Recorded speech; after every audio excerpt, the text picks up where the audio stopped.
Nobody see what's going on. Everybody getting laid off. Rent is high as fuck.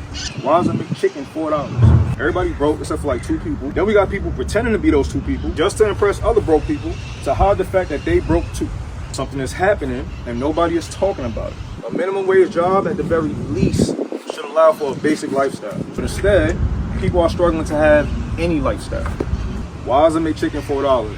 Hey, Shalom, it's your brother Yonathan. All right, first and foremost, I want to give all praises to the Most High, Yahweh, Bahashim Yahushai, Bahashim Rakah HaKodash. I want to give double honors to the apostles and the elders of Great Millstone. I want to say Shalom to all the brothers, of course, the few sisters who are pursuing this truth and sincerity. May the blessing of election be upon your house. Now, in that clip, he said, nobody's talking about it. The prophets talk about it every day. And I always say this, man, if you subscribe to all the Great Millstone camps, all the brothers, right? You literally can't watch all the videos put out that same day. It exceeds the time span of 24 hours. So round the clock, you have the prophets sighing and crying for the abominations being done in the midst thereof, talking about the prophecies, the things that's getting ready to pass, talking about why they're happening, talking about the solution to how you evade the trouble that's coming upon the earth. Always going into these things. But 2/3 of these people, 2/3 of our people, all right, of the so-called Black, Latino, and Native Americans. And of course, you have Israelites that will fall under the category of speckled bird, who don't necessarily look like the people I just named, but by the seed of their fathers, they're under that umbrella. All right, so let's get into some precepts, man. That's makes me think of Matthew, the 24th chapter. First, obviously, as in the days of Noah. Okay, people just continued on as they were, putting up this facade of everything is okay. All right, also makes me think of Hebrews 11, how the elect will be moving during that time. All right, this is Matthew 24, and I'll start at 36. It says, but of the day and hour knoweth no man, no, not the angels, but my Father only. So, no, nobody knows the exact time when the day of judgment is going to play out. But he did get the prophets signs so that that day doesn't overtake them as a thief. Actually, let's go get something really quick, and we'll come back here just to double down. All right, this is 2nd Ezra, the 9th chapter, and we're going to read it in the GNT. It says, he answered, consider all these things very carefully. When you see that some of the signs I have told you about have appeared, you will know that the time has come when Yahweh Hashem Yahushai will bring judgment on the world he has created. There will be earthquakes. Now, I think it was either it might have been 2023, or it might have been the beginning of this year. Other Hawaii did a lesson on how it was a record number of earthquakes that took place all over the world, especially in places where it's very uncommon to have earthquakes. National rebellions, international intrigues, and there's been national rebellions in so-called first world countries. A very peculiar sight. Look what was going on a couple months ago in the United Kingdom. Rare things.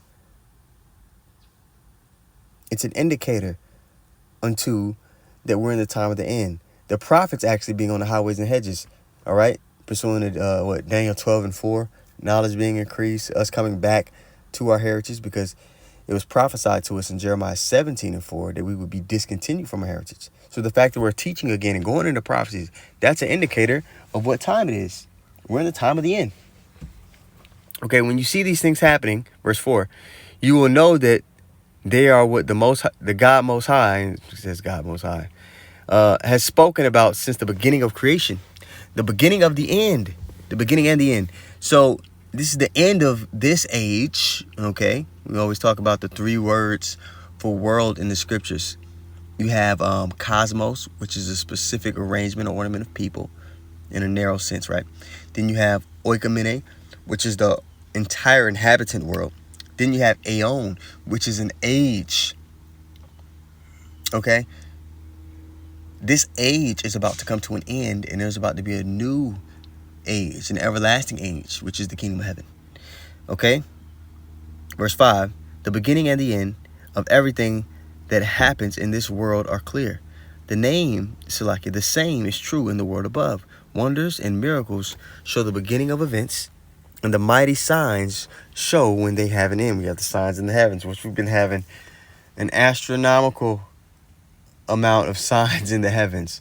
The eclipses that X'd out America, all these super moons, super red moon, super blue moon, Okay, a record number of chariot sightings. NASA coming out and saying that there are UFOs. There are these vessels that they don't quite know what they are, and none of the nations seem to know what they are.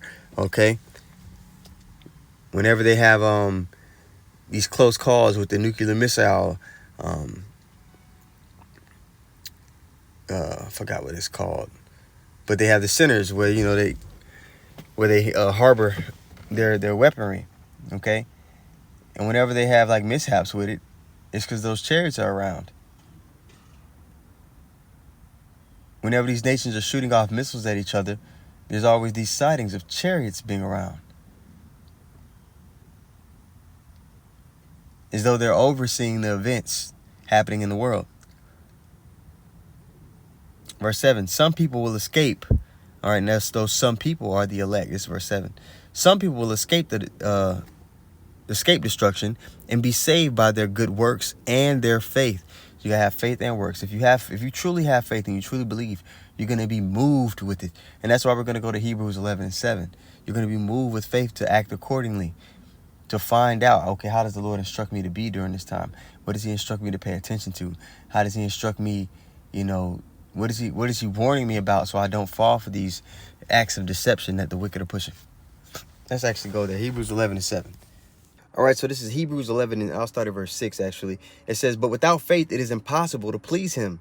Okay, that's why the question is posed when the Lord returns, shall he find faith on the earth? That's what he's looking for. That's what's going to get us over the hump.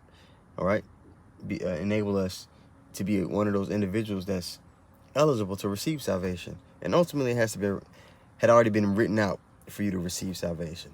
The elect were chosen before the foundations of the earth. Okay, but I'll actually go to the top of this chapter and get the definition of faith for those who may be new. Hebrews 11:1. It says, now faith is the substance of things hoped for, the evidence of things not seen. For by it the elders obtained a good report. Through faith we understand that the worlds were framed. Our plane of existence, this physical plane that we see and experience. That the worlds were framed by the word of God. So that master frequency commissioned all these things that we see and experience to even be. Okay, Yahweh created Yahweh Shai. He's the only begotten son, and after that he gave him the blueprint to do all of creation. Okay, and Yahweh Shai, he had the Elohim with him, and they got all these things done. So in that higher plane of existence, things that are here were commissioned in that higher plane of existence. All right, in the spiritual realm. Okay.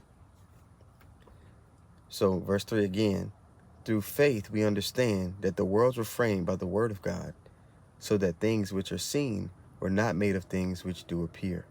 Okay, so when you understand that, it allows you in this lower realm of existence to move in a way that seems unnatural to a carnal man, because they're not thinking that, hey, there's a higher power that is commissioning or pulling the strings here. In my experience, not only do we know that there's a higher power, we've been told what his will is. We've been told what he's going to do, what to look for.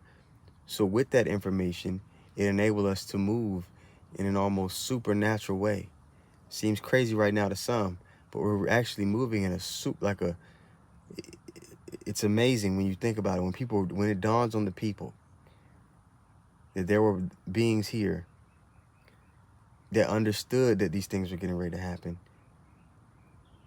that the Lord was with these people walking uprightly on the earth. When spiritual power comes into play, when all these things that are happening and the Lord maneuvers things so that these people could maneuver through all the evil and the perils that are happening in earth, it's going to be Wisdom of Solomon, the 5th chapter. It's going to dawn on them, damn, this was he who we sometimes had in derision and a proverb or reproach. We look down on these people, but actually they had it figured out. They knew the way, and we didn't. All right? You get the chance, go read Wisdom of Solomon, the 5th chapter.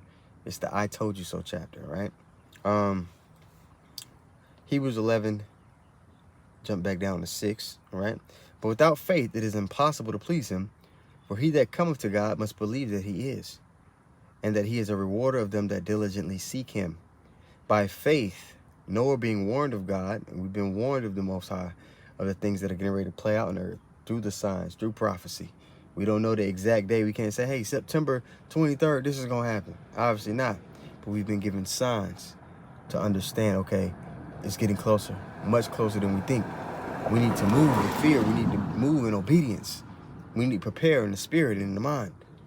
All right? For he that cometh to God must believe that he is, and that he is a rewarder of them that diligently seek him. Verse 7. By faith, Noah being warned of God of things not seen as yet. Noah was out there telling people it was going to rain. And it had never rained at that point. They looked at him like he was crazy. Think about it. They're like, no, we know you. We know your family. What you got her doing, man? You building this giant-ass boat? What the fuck are you doing?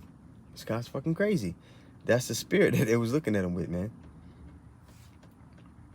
Little did they know. All right? Right now, we're building a spiritual ark, okay? In the spirit. The kingdom of heaven starts in the minds of the elect, right? Elder Yashua always says that. All right? Things not seen as yet move with fear, prepared an ark to the saving of his house, by the which he condemned the world, and became heir of the righteousness which is by faith. And we desire to become, joint heirs with Yahweh Shem Yahushua, with Yahushua when he comes and reigns and establish his order on the earth. We desire to be joint heirs with him. And there's a pathway to do that. You understand? Let me get one more really quick. Because he talked about, people not being able to afford anything. And the scriptures say that the grinding is going to cease. There's not going to be any work. And people do have a lot of jobs. There's many people with jobs, but they're not able to afford, the lifestyle that they want. They're not able to afford the things they were able to in times past. And things are getting really tight. And it's getting to a point to where something is going to have to be done to help, ease the way of the ordinary citizens. And it's going to get to a point where it's so low that people are going to be crying out to the powers that be for help. And they're going to come in with their solution, which is the MOTB, the mark of the beast. And they're still going to lose. All right? But this is Ecclesiastes 12. And I'll start at verse 3. Ecclesiastes 12:3, it says, in the day when the keepers of the house shall tremble, the strong men shall bow themselves. All right? Meaning they're brought to a low position. They've been humbled. The people who seemingly are successful here in this society, who are of a high status, they're going to be humbled. How much more so the common folk? Okay? And the grinders cease because they are few. It's not going to be work. So how are people going to survive? And those that look out the windows be darkened. And the doors shall be shut in the streets, businesses going out, signifying crashing economy. When the sound of the grinding is low, and he shall rise up at the voice of the bird, and all the daughters of music shall be brought low. So not only is the music shit, it's just the vibration in this place has been brought to a low level. There's no spirit of mirth. You understand? There's no joy in this place. People have smiles on their faces, but it's really just a mask. Okay? So, this time is getting closer and closer every day. There's many distractions out there that the flesh could cleave onto. And people are cleaving onto them. They're trying to fill a hole because they know something's missing and something's off. They're trying to fill this hole with stuff and things, okay, and possessions. We got a saying around here. We say, don't let your possessions possess you. That's what they are, right?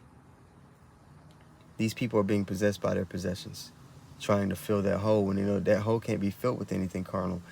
It has to be filled with spiritual things. In the right spirit, all right? And the spirit it needs to be filled with are the things of Yahweh Shem Yahushua. That's how you feel that emptiness on the inside. But, just a quick lesson. I saw that clip. I said, hey, I'll speak on it. So, Abarat Tazah, the lesson was edifying. I want to give all praises once more to Yahweh, Bahashem, Yahushua, Bahashem, Rakah HaKodash. I want to give double honors to the apostles and the elders of Great Millstone. I want to say shalom to all the brothers, of course, the few sisters who are pursuing this truth in sincerity. All right, may the blessing of election be upon you. Shalom.